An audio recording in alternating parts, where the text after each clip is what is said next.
Tá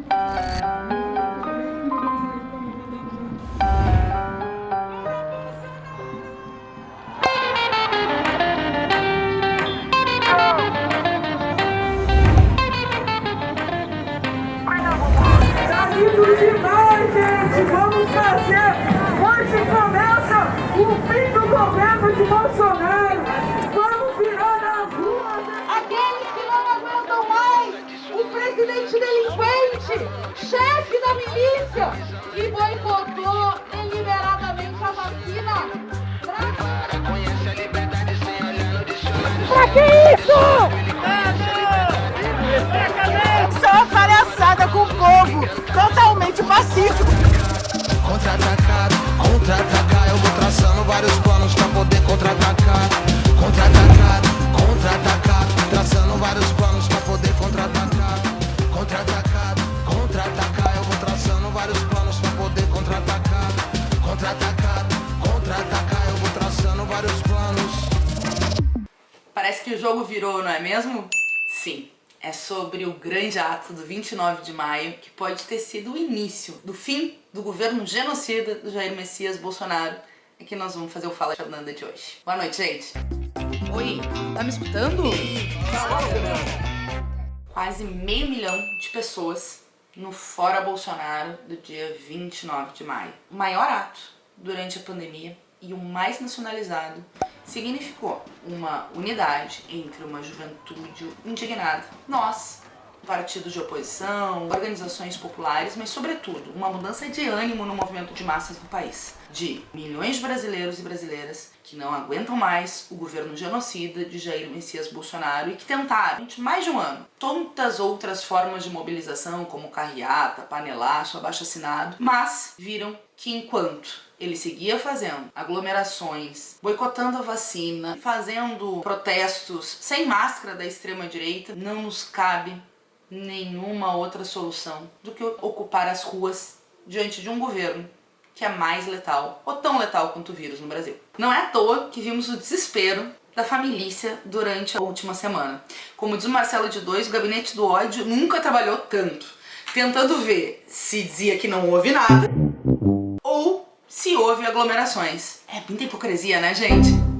Foram mais de 200 cidades no país e dezenas no mundo exigindo fora Bolsonaro, impeachment, vacina, auxílio emergencial e o fim das reformas neoliberais. Houve protesto em todas as capitais brasileiras. Em São Paulo foram mais de 100 mil pessoas ocupando 10 quarteirões da Avenida Paulista. Em Belo Horizonte, 30 mil pessoas. No Rio de Janeiro, milhares de pessoas. Brasília, destaque para Brasília, que também foi um ato que juntou mais de 20 mil pessoas na capital federal. E aqui em Porto Alegre, eu acho que tinha no mínimo 30 mil pessoas, um dos maiores protestos que a gente viu nos últimos tempos, proporcionalmente um dos maiores atos no país. E no Rio Grande do Sul, nós tivemos manifestações em várias cidades. E queria dizer que se hoje a gente está aqui no meio de uma pandemia, é porque sem dúvidas o governo é pior e mais perigoso que o vírus.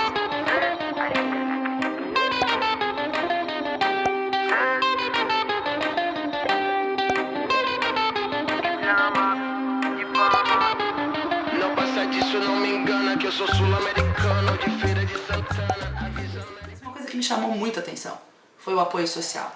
Os aplausos nas paradas de ônibus, os aplausos nas janelas, as panelas daqueles que por alguma circunstância, pelo receio do vírus, pela situação de saúde, pela situação da família, não puderam ir às ruas, mas apoiaram.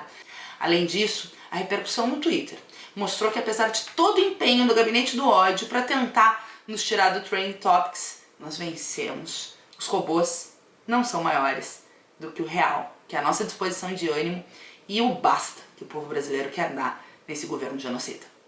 Além da juventude, linha de frente dos protestos, sem sombra de dúvida, teve muito destaque a presença massiva das mulheres, dos jovens, do coletivo Juntos, que eu faço questão de referenciar especialmente esse coletivo que eu ajudei a fundar, junto com outras organizações, obviamente, de juventude que estavam massivamente no ato.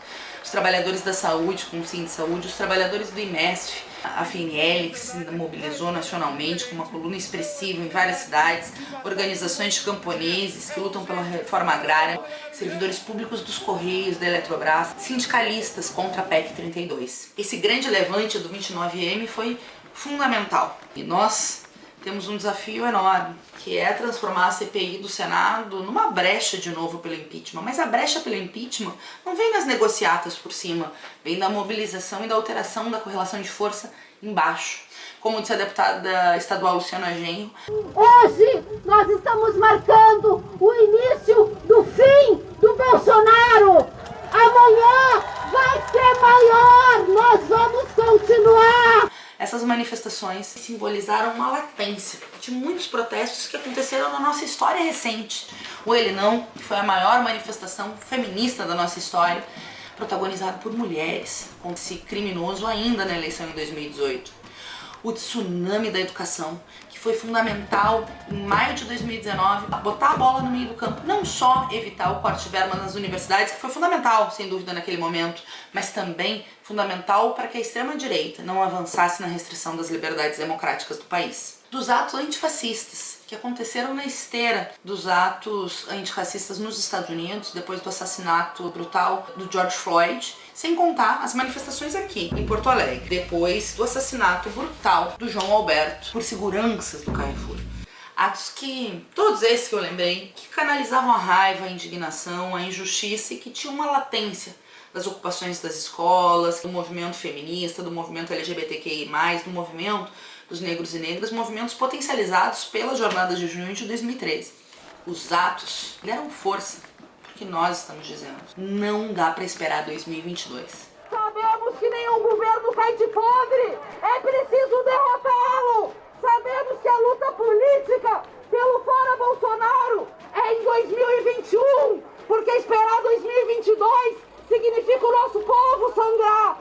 Sabemos que os ventos que sopram na América Latina são ventos de contestação, são os ventos dos chilenos que garantiram a Constituinte e vão derrotar a Constituição do Pinochet, são os jovens colombianos que há um mês fazem uma verdadeira rebelião popular e nenhuma reforma neoliberal passa, são os jovens bolivianos que derrotaram um golpe na Bolívia, são os jovens norte-americanos que derrotaram o Trump e serão os jovens, os trabalhadores, as mulheres, os negros e negras, os LGBTQI+, os indígenas que vão derrotar Bolsonaro e botar a extrema-direita na lata do lixo da história.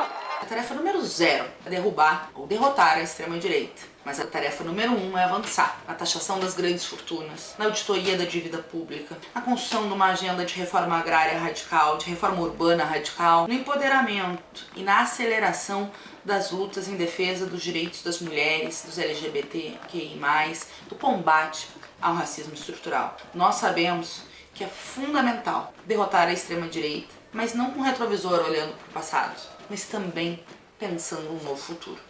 Nós fomos às ruas, dia 29 de maio, não por vontade, por necessidade. O maior amigo do vírus está no Palácio do Planalto.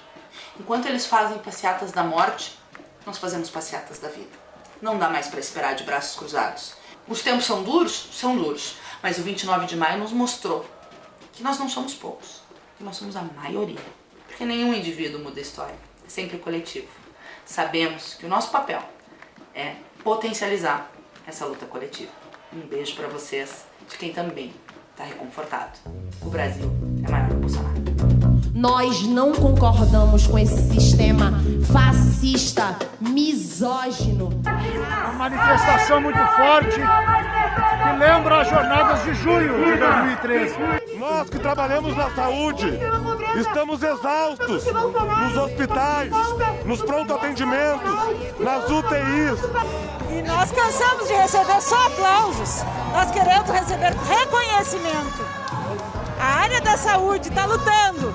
São 457 mil mortos. Nós estudantes nos somamos junto com os trabalhadores pelo fora Bolsonaro e contra os cortes da educação. A gente não pode ficar na rua trabalhando, ficar nas escolas com Covid.